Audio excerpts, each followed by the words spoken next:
9:37 y nos escuchas a través de la 92.9, el mostrador.cl y radiolaclave.cl. La pandemia afectó en diferentes áreas a un número importante de familias, entre ellas a cuidadoras y cuidadores de personas con autismo y necesidades especiales.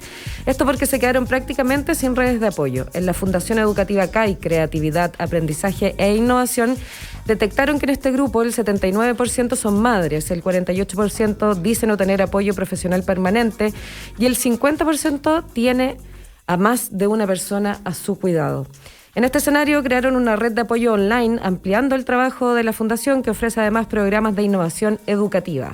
Precisamente hoy, que es el Día Internacional de las Personas Cuidadoras, conversamos con Marcelo Mayra, director ejecutivo de la Fundación Educativa Creatividad, Aprendizaje e Innovación CAI. Muy buenos días, Marcelo, bienvenido. Buenos días, Macarena. Muchas gracias por la invitación. Buenos días, Marcelo Mayra. Gracias por estar con nosotros acá. Qué buen trabajo, qué necesario trabajo que hace la fundación que tú presides. Cuéntanos. Muchas gracias. Imprescindible, así que felicitaciones. ¿Y en qué situación, cuéntanos, están los cuidadores? ¿Qué realidad han vivido los cuidadores, especialmente en medio de la pandemia? Esta lupa que puso la pandemia, ¿no? Al trabajo que está ahí tan invisibilizado quizás de las cuidadoras y cuidadores, que ustedes también a través del trabajo de la Fundación lograron ver con más atención. Sí, exacto. Yo creo que, bueno, en primer lugar, muchísimas gracias a ambos por la invitación. Es un honor, soy un fan del programa, así que... Muchas gracias. Sí, no, total. Pero claro, como tú decías, Macarena, en el fondo la pandemia... puso en jaque todo, pero lo que sí hizo con respecto a las cuidadoras y cuidadores fue poner en valor, ¿verdad?, el rol de las personas que ejercen ese rol. Entonces, tengo muchas cosas que decirte, pero básicamente, como para contextualizar un poquitito a la gente que nos está escuchando, nosotros, Fundación CAI, es una organización sin fines de lucro constituida por profesionales que vienen de las artes, de las ciencias sociales, de la educación y de la salud, que a partir del juego y la creatividad creamos una innovación educativa en la que por medio ya de 11 años hemos estado trabajando con diversas comunidades y escuelas. Partimos originalmente trabajando específicamente con personas en situación de discapacidad, específicamente aquellos con la condición del espectro autista y otras necesidades educativas especiales, y luego fuimos ampliando nuestro trabajo, ¿ya? Uh-huh. Luego, el año pasado llega la pandemia y prácticamente todos nuestros proyectos se detienen. Se congelan, claro. Se congelan. Porque eran proyectos además presenciales todos, ¿no? Claro, todos proyectos presenciales. Obviamente las vías de financiamiento de nuestros proyectos son totalmente diversas. Muchas de ellas son por parte de subvenciones del ministerio, fondos concursables, contrato directo con las escuelas, etcétera, multi. Entonces, en el fondo... Pero particularmente con la población de las comunidades de escuelas especiales, que es un público que nosotros no hemos dejado de trabajar desde el origen del proyecto. El año pasado, claro, se detuvieron todos los programas que íbamos a activar en marzo, ¿ya? Entonces, nosotros como fundación decidimos seguir trabajando con ellas, con estas comunidades, ¿verdad?, que producto de la pandemia habíamos dejado de trabajar, de poder ir, en definitiva, a la escuela. Porque sin duda, todos quedamos con bastantes dificultades en confinamiento, pero las escuelas especiales, la verdad que quedaron en una posición aún más crítica. Entonces, a partir de eso, empezamos a desarrollar los primeros contenidos online con el objetivo de compartir nuestra innovación educativa, nuestra metodología inclusiva, que lo que hace, también de manera muy resumida, es aportar herramientas al desarrollo integral, ¿ya? O sea, nuestra metodología, cómo trabaja con el cuerpo, con el sonido y con el vínculo, que son los 3 ejes metodológicos, uh-huh. Impacta de manera integral. Es bastante simple lo que hacemos, la verdad, pero impacta de manera súper completa y profunda en el ser humano, ¿ya? Y en ese sentido, Marcelo, lo que hicieron fue abrir estos conocimientos y estas herramientas, compartirlas online con quienes estaban a cargo del cuidado o con quienes están a cargo del cuidado de estas personas, ¿no? Claro, lo que pasa es que en el fondo para nosotros seguir trabajando con los niños en contexto de confinamiento, la única opción que teníamos era conectarnos con sus papás, sus mamás o sus cuidadoras o cuidadores. Entonces, claro. Ahí fue cuando hicimos como el cambio, por así decirlo, o lo nuevo para nosotros como fundación, de abrir un baúl así enorme de una cantidad de dificultades y de necesidades sobre todo, y de temas que se pusieron sobre la mesa y que para nosotros es nuevo, pero acá también hay un trabajo de muchas agrupaciones y de muchísima gente que encarna este rol del cuidado, ¿ya? O sea, por ejemplo, también hace, no sé, un mes y medio atrás, en el Senado se estaba discutiendo una modificación a la ley del cuidador que tiene que ver con regular y poner también énfasis al cuidador o cuidadora de la persona con autismo, ¿ya? Porque en el fondo el cuidador, y aquí nos podemos extender un montón, entonces ahí ustedes me van ahí parando y tal, pero en el fondo nuestro rol, nuestro proyecto, que tú muy bien lo explicaste al principio, Maca, tiene que ver con el cuidador o cuidadora de la persona con autismo o algún tipo de necesidad educativa especial. Claro, ¿ya? ustedes hacen foco en ese sector, sí, digamos.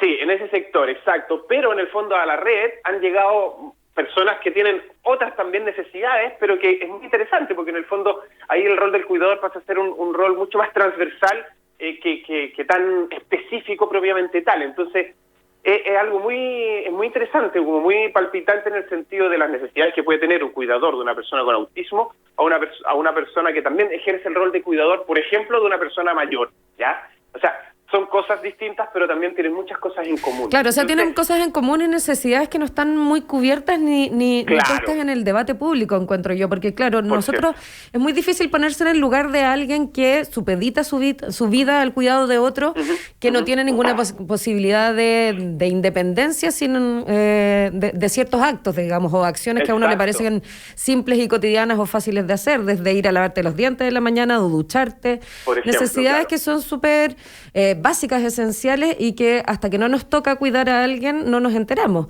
En ese sentido también la pandemia puso a la vista a nuevos cuidadores y cuidadoras, digamos, de personas que aparecieron de un día para otro en esta necesidad también. Sí, es clave lo que acabas de decir. Y entonces, y en ese sentido, claro, desde nuestra expertise, desde nuestro trabajo que hacer, el objetivo fue, claro, desarrollar este canal. ¿Para qué? Para compartir nuestra metodología. ¿Por qué? Porque sabíamos que tenía buenos resultados. Y a partir del desarrollo de este canal, que son recursos digitales en formato audiovisuales, hay piezas musicales que aportan el bienestar, a la escucha profunda, en fin, empezamos a hacer encuentros online mensuales, y ahí se empezó a conformar esta red, ¿ya? Y esta red, y lo más interesante, esto fue una sorpresa para nosotros, como te decía, el objetivo de esta red para nosotros era unir a las comunidades con las que habíamos dejado de trabajar. Eso no ocurrió realmente. Lo que ocurrió, por medio de un trabajo en redes sociales y de comunicación y de visibilizar este proyecto, fue que se conectó gente de todo Chile y de hartos países de Latinoamérica. Entonces, eso fue como muy interesante, no porque, creció muy rápido, sino que porque la necesidad y por el rol del cuidador, exactamente como que no solo se puso en otro lugar, sino que se emergió, proliferó, como siempre estuvo ahí, y hoy día lo estamos viendo. Yo creo que más bien es lo segundo, ¿cachai? Entonces,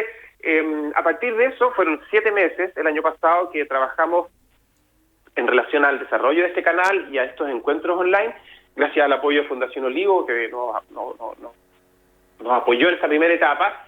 Y lo mejor es que esto sigue, hoy día Fundación Olivo nos financia nuevamente la segunda etapa del proyecto, donde nosotros vamos a poder fortalecer la red y consolidar esta comunidad de aprendizaje online que se desprendió de la red. O sea, en el fondo, para que también las personas que están oyendo entiendan un poquitito, nosotros la red la entendemos como las personas que visitan el canal, que se suscriben al canal, que ven la información en las redes sociales, que reciben nuestros boletines.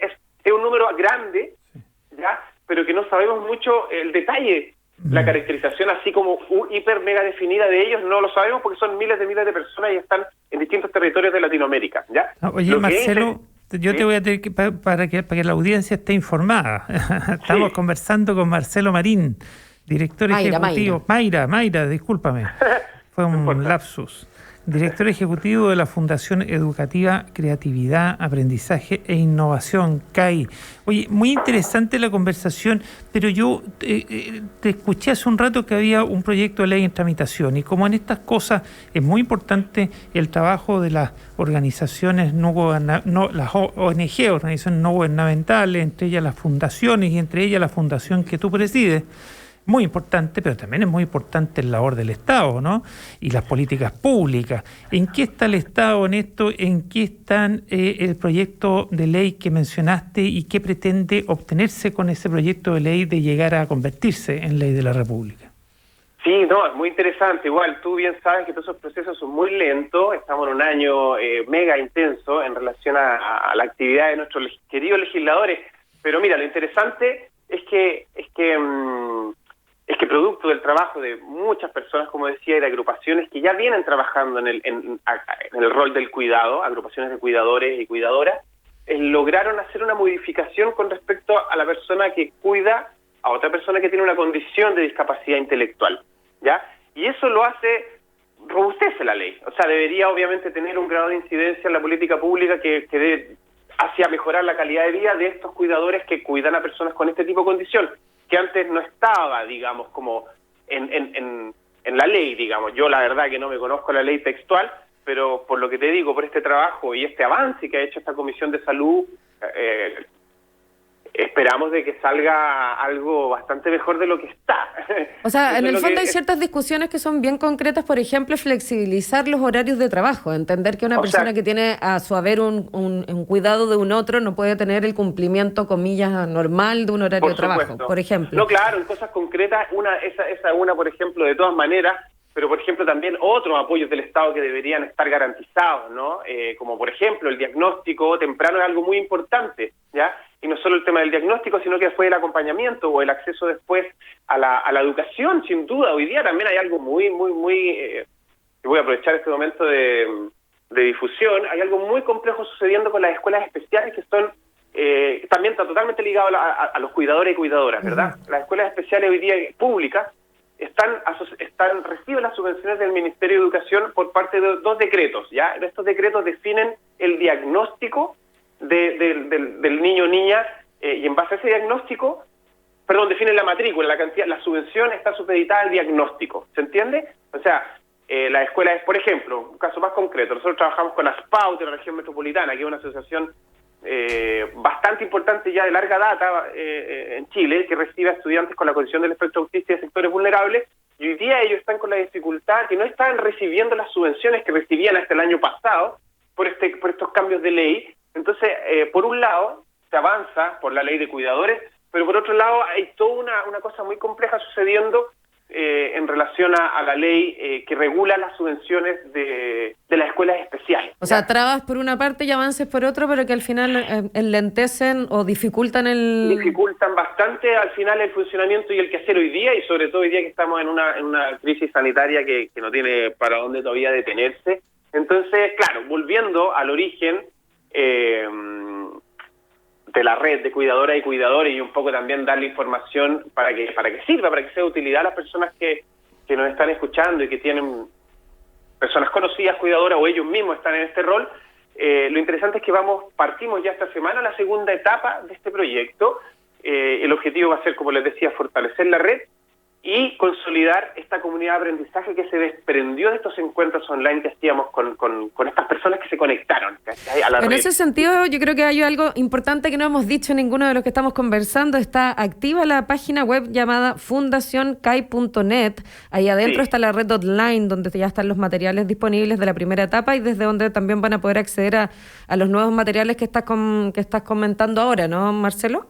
Exacto, muy bien, Macarena, gracias por dar esa información, porque es muy importante. Uno dice, bueno, ¿y cómo llegamos ahí? Bueno, en nuestra página web está también, obviamente, todo nuestro trabajo que hemos hecho durante 11 años, la metodología, las bases, las bases fundamentales de nuestra metodología, y hay una parte que dice red online, ustedes hacen clic ahí y ahí está, se despliega una primera información donde también está la infografía que tiene que ver con el resumen de los principales resultados de la primera etapa, donde hay datos como los que mencionaste tú al principio, y luego está el acceso al canal, que sería como nuestra especie de biblioteca pública, totalmente gratuito, obviamente tienen que tener internet para acceder a ello, y eso, entonces dejar invitadísima a toda la gente para que se sume a esta red, que esté atenta a las redes sociales también. En las redes sociales también es donde se puede conectar la gente para saber, por ejemplo, cuando hay un próximo encuentro, porque yo creo que otro de los valores que tiene esta red es la posibilidad de, comillas, descargar información, ¿no? De compartir lo que les pasa a cada uno, de aprender de herramientas que ha ocupado un otro cuidador o cuidadora. Creo que ahí hay un intercambio de información que es muy valiosa y que vale la pena también destacar en el sentido de que hacer comunidad ayuda a que uno tenga una mejor mejor experiencia con lo propio, digamos. Absolutamente, o sea, de hecho, eso fue uno de nuestras como motores principales, porque como les mencionaba al principio, está bien, nosotros siempre hemos trabajado con escuelas, con comunidades educativas, y ahí están siempre los apoderados, mamás, papás, cuidadoras, cuidadores, pero en la gran mayoría de las escuelas los apoderados no les permiten mucho entrar, ¿ya? O los apoderados no quieren mucho entrar tampoco a las escuelas, ¿no? Quieren dejar al hijo irse a trabajar o a descansar. Pero yendo un poquitito más allá, nosotros siempre hemos visto que en los cuidadores, cuidadoras y padres hay mucho conocimiento, ¿ya? Son ellos los reales expertos de cómo y cuándo interactuar o reaccionar frente a una necesidad de su hijo o hija que tiene una condición específica. Obviamente están los profesionales expertos también, pero hay un conocimiento del cuidador o cuidadora que producto como de esta... bastante complejo igual el tema, pero esta relación de dependencia, si es así de concreto. Sí, exacto, también puede ser visto de esa manera, pero en el fondo hay mucho conocimiento. Entonces, a la hora de que, claro, se conectan gente y empiezan a compartir no solo su experiencia, sino que también sus datos, las cosas que le funcionaron, formas muy simples, por ejemplo, para poder regular a un niño que está teniendo una crisis. Sí, hay un montón de ejemplificaciones que te podría dar y eso se da en estos encuentros, y a partir de estos encuentros que nosotros generamos, vamos a generar hoy día estos distintos programas que después van a estar también en nuestra web y que van a ser de acceso gratuito. Entonces, también sería interesante, por ejemplo, que quien esté interesada en participar, en unirse a esta red, lo puede hacer simplemente por medio de nuestra web, ya buscando nuestra web, fundacioncai.net, o en las redes sociales, o en nuestra web está el correo y nos escriben un correo. Y si alguien quiere estar involucrado en el grupo WhatsApp, que en el fondo... canaliza información, también lo puede hacer. Y exacto, o sea, es cosa de que nos escriban, nos digan, oye, nosotros queremos formar parte de esta red, ¿cómo lo hacemos? Y ahí, nosotros los invitamos a ser parte de este grupo para que sigamos construyendo. Y hoy día, de hecho, también tuve una reunión muy interesante con Fundación Recreo, o Recrea de Antofagasta, está Felipe Berrío, muy interesante también lo que ellos están haciendo. Entonces, eso es como seguir... Es aprovechar el canal, así lo podríamos resumir, aprovechar el canal que hace comunidad y amplía los conocimientos y también las experiencias para que se sientan apoyados y parte de un completo sistema que tiene ahí herramientas que también apelan a esta educación más integral, a la innovación en la educación, que me parece que es muy importante también de tener en cuenta. Voy a recordar la red antes de despedirnos, Marcelo Mayra, fundacioncai.net, ahí también están las redes sociales y el mail de contacto que propones para intercambiar opinión y para integrarse ya a la red. Te queríamos agradecer por este tiempo, te deseamos un muy buen fin de semana y que siga creciendo el trabajo de la Fundación. No, muchísimas gracias a ustedes por esta instancia y también que tengan un muy buen día. Muchísimas gracias. Marcelo Mayra, muy buen fin de semana, Maca. Muchas gracias, Chao. Federico Joanón. Buen fin de semana para ti también. Recordamos que nos volvemos a escuchar nosotros a partir del lunes a las 8 en punto, como siempre, aquí en El Mostrador en La Clave, y que ya es hora de seguir conectados con la 92.9 para escuchar Combinación Clave con Fernando Paulsen. Buenos días para todos y todas. Copeut, Cooperativa de Ahorro y Crédito.